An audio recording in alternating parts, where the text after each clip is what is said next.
નમસ્કાર ખેડૂત મિત્રો, મારું નામ છે યશ ઠુમર. ખેડૂતની સફળ યાત્રા યુટ્યુબ ચેનલમાં આપ સર્વે ખેડૂત મિત્રોનું હાર્દિક સ્વાગત કરું. આજે આપણે ઉપસ્થિત થયા છીએ ગોંડલ તાલુકાના મહુયા ગામે, કે જે મરચીનું હબ ગણાતું એવું ગામ છે. તો ત્યાં જે છે આજથી 15 દિવસ પહેલાં જે છે એ ધાનુકા કંપનીના પ્રતિનિધિ દ્વારા જે છે એ 20x20માં જે મરચીના પાકની અંદર જે છે એ ડેમો કરાવેલો હતો. તો તેનું રિઝલ્ટ જોવા માટેથી આજે આપણે અહીંયા ઉપસ્થિત થયા છીએ. તો તમે રિઝલ્ટ જોઈ શકો છો ખેડૂત મિત્રો. એકદમ પીપળના પાન હોય તે રીતના કૂણા પાન નીકળ્યા છે.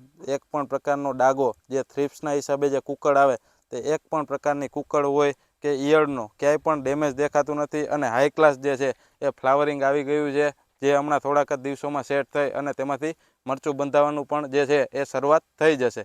તો દરેક ખેડૂત મિત્રો જે છે એ પંપે 25 ml લાનેવો રાખી અને જો પોતાના મરચીના પાકની અંદર તેમજ જે અન્ય કોઈ પણ પાક હોય તેની અંદર જો ઘાટો છંટકાવ, એટલે કે દરેક પાંદડા પલળી જાય તે રીતના જો ઘાટો છંટકાવ કરશે તો ખૂબ જ લાંબા ગાળાનું અને ખૂબ જ અસરકારક જે છે એ રિઝલ્ટ જરૂર અને જરૂરથી જોવા મળશે. તો હું યશ ઠુમર દરેક ખેડૂત મિત્રોને જે છે એ ભલામણ કરું છું કે પોતાના મરચીના પાકની અંદર 2 થી 3 રાઉન્ડ લાનેવોના જરૂર અને જરૂરથી કરજો.